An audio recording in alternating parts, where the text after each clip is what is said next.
Are you doing the? Maybe start, yes. Okay. Yeah. Do you want to give us a little bit of team news first of all? Again, who's available, who's not? I think Shamak will be available. Yeah, he's trained last week. Really, he was very close to being available last weekend, but it wasn't. We felt not worth the risk. So no doubt delighted to have him back. Yeah. Other than that, everybody's fit.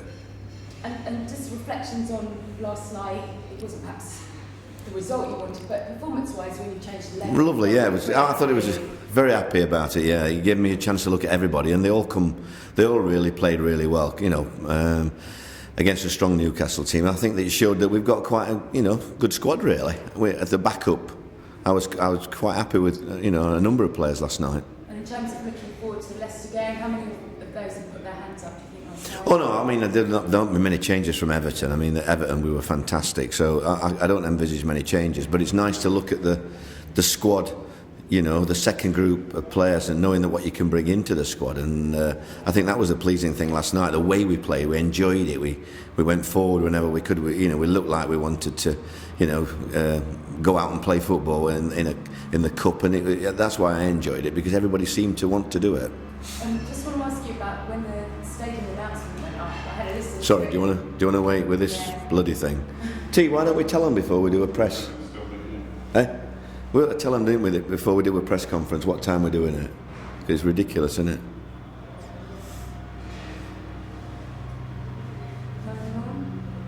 I always have a meeting on a Thursday afternoon, and they've started doing grass cutting around my office.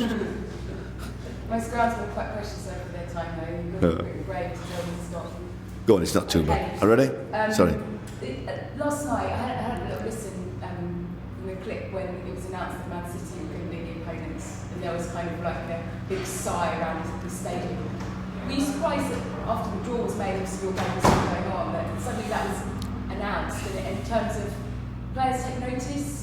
I thought it was, I don't think, I made an inquiry after the game because I was disappointed, if I'm honest. I don't think it should have been announced.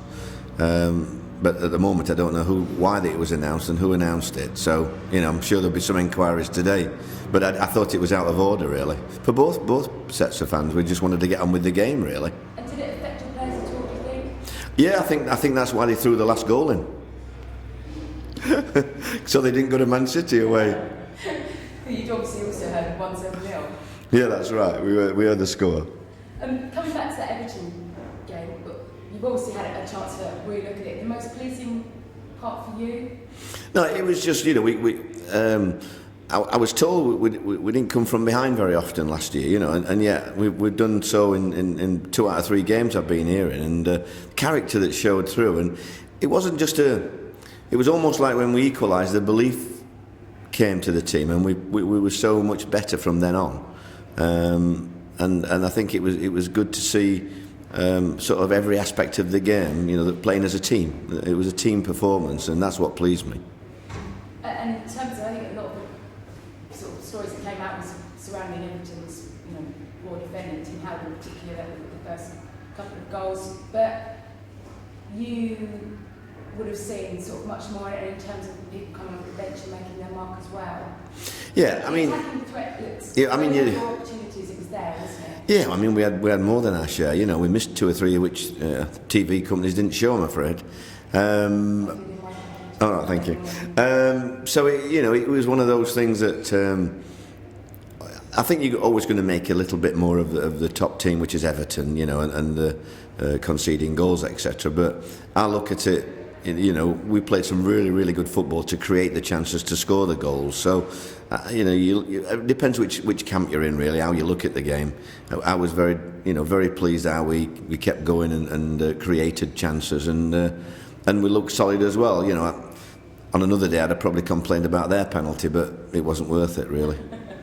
And a word on Leicester and the job that they've all done since moving up, because you never really know, do you, when you've been promoted? Why do you think they've adapted well? I think Nigel's been building the team now for a couple of years. I've got a lot of respect for Nigel. I think he's done a fabulous job, and it's not always been simple at Leicester. There's been moments where I'm sure people higher up thought about changing, but he stuck at it, and he's got a very good group of players, similar to ours in character, I think.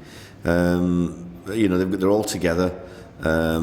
They've come up and won the league, and the confidence is, and they're not frightened of anything. I think when you come up, you just want to play, and they've made the Premier League look quite easy, really.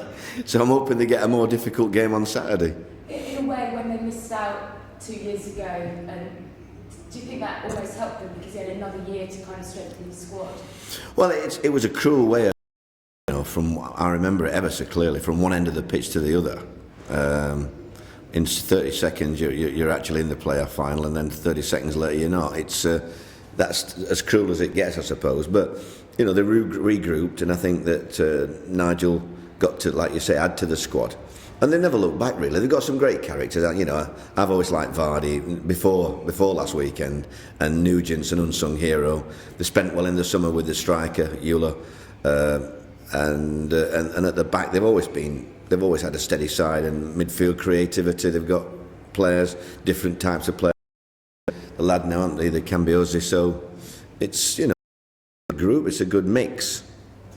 How do you, when you've had a big result like that, and there's been so much press and tension? I mean, they've also taken points of Arsenal and Everton, haven't they? But when you've beaten United in the way that they did, how do you feel they might react this week? They've had a lot of press, a lot of publicity. Is there that thing that might begin to... I think they'll relax a little bit more, probably. I mean, I don't look at the Man United game, if I'm honest. I look at the way they beat Stoke. That's more realistic, I think. And they've beat Stoke, quite well. I think they were very organised, and it's a hard place to go, Stoke. And it was a fabulous result. The Man United, I think that was a very unusual game. So I don't think you can take too much out of that game, other than they took the chances really well. But the Stoke game, I thought they were very professional.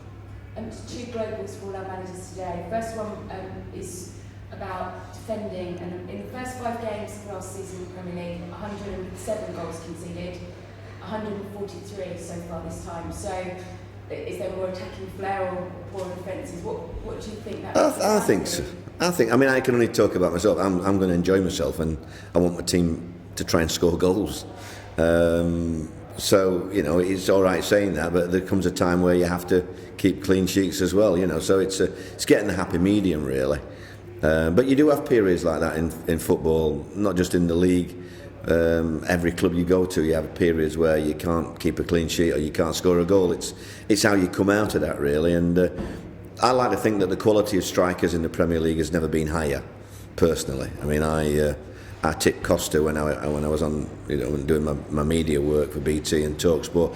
I tipped Costa to win the goals this year, the top goal scorer, and not let me down. And I think that there's that type of player that's in the clubs now, and they just seem to be scoring for fun, and they are good players. You look at Man City and Chelsea, you can't really look beyond those two for the Championship, and the goals in both teams really is it's phenomenal. Just finally, Warnock,